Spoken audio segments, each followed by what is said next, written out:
Welcome to Crafty Cycles, where today we've got an interesting video. We're going to be comparing a superbike from 2012 and a modern superbike from 2025. We're going to see what the difference is, which one's better, and see if you can actually still grab yourself an amazing bargain on the second-hand market, or if you should just sack it off, leave it in the history, and go for something new. So when both these bikes are new, they range from £8,000 to £10,000, depending on a few minor spec changes here or there, which is a lot of money. But for that, you are getting some of the top-end bikes that you can get today and back in 2012. So let's start with this. This is the Scott Foil HMX or premium bike from around 2012. The model did run a bit longer than that. This bike is kindly lent to us by a friend, but it's fully spec'd out. It's got Dura-Ace, it's got a super light carbon frame. It's so light, in fact, that I can press not even that hard on the top tube and the carbon flexes, which gives an indication of where the bike industry was around that time. It was weight. And although this is their more aero bike offering, today this just looks like a climbing bike. It's got traditional shapes, it's got a shallow fork, it's got about 25mm tyre clearance, and they've done a lot to make this bike very light. It's got carbon seat posts, carbon stem, carbon bars. It's got Dura-Ace. It's as light as you're gonna get. This is the era of, your Bradley Wiggins, your Chris Froomes. They were going uphill. They were using very shallow little wheels. They were using thin tubular tyres. Aero wasn't even considered. They had baggy jerseys and wide bars. So if you're after a super light bike, you can pick something like this up secondhand for under £2,000. Now, obviously, you think, Dura-Ace, carbon bike, £2,000, what's the catch? The catch is finding one of these that isn't wrecked, ruined, or quite frankly, dangerous.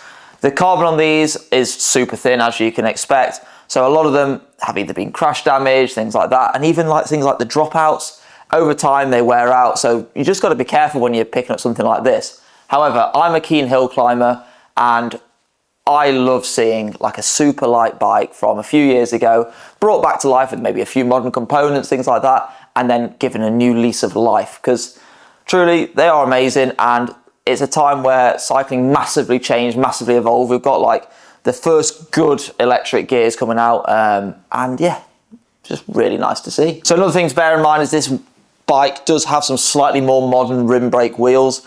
Now these are becoming harder and harder to find, so finding some wheels for your new, old rim brake bike is difficult, and also finding tyres that fit in them. You can't really run 28s on modern rims in a rim brake bike, especially one that's designed for kind of racing. Also, rim brakes, they're fine. Carbon rims, less fine.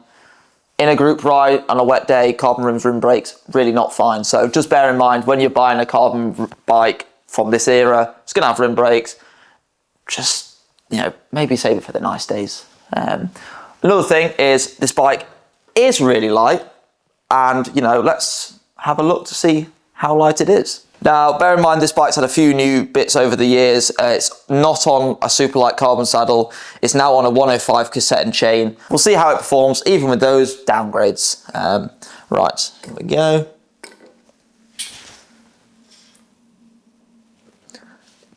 .83. So that came in at 6.98 kilos, under the 7 kilo mark.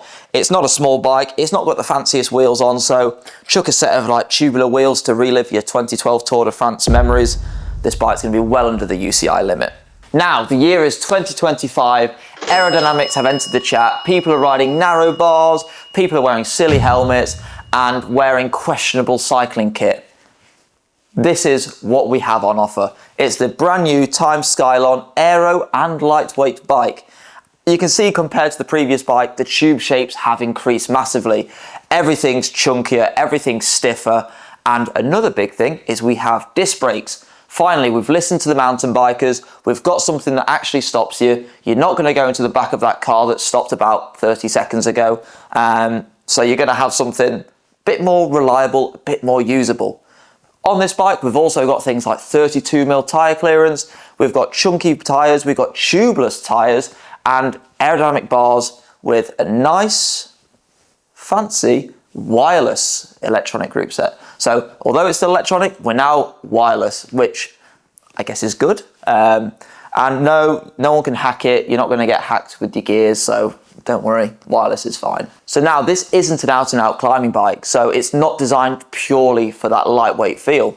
It's going to be stiff, it's going to be fast, it's going to be responsive. And as you can see, the carbon layer on this is really beefy. Now, you may think, well, that's going to be way heavier, but it's not. Carbon technology has improved massively. We can use stronger fibers with thinner walls to make those shapes that are aero, but also stiff and light. Other things, the wheels. Now, compared to a bike from 2012, these wheels are not only going to be a bit deeper for your average rider, like people generally now aren't riding in shallow wheels, but they're also a lot wider. Now, this is to accommodate wider tyres, and also it's been proven that slightly wider tyres with less pressure are actually a bit faster rolling on uneven surfaces. So all in all, this bike is really versatile. So let's get this on the scales and see how well something that actually stops and actually rides nice feels. So that is 7.46 kilos on the Part Tool scales. Now, yes, that is 400, 500 grams heavier than the other bike. But when you think about, you've got about double the amount of rubber on there. You've got a bike that's way more aerodynamic and a bike that stops. It's really actually not that big of a deal. It's the equivalent of having like a poo. So quite frankly, if you want to stop and you want to have fun, this bike does seem like a no-brainer. However, there is definitely a place in my heart and many of you out there for a super light rim brake bike. Yes, they may not be the fastest in a race or on the group ride, but when you pick it up outside the cafe and it feels really light, it does make you a bit happy. So yes, 2012 Superbikes are really good, but they're not really as good as a modern Superbike. And if it's a modern Superbike you're after, then do get in contact with us at Crafted Cycles. So overall, we've got hidden cables, aerodynamic features, wide, comfortable tyres, stiff frame versus super light, skinny, questionably flexy, and easy to maintain carbon bike from 2012. What would I pick? Well, I know I'd pick something modern.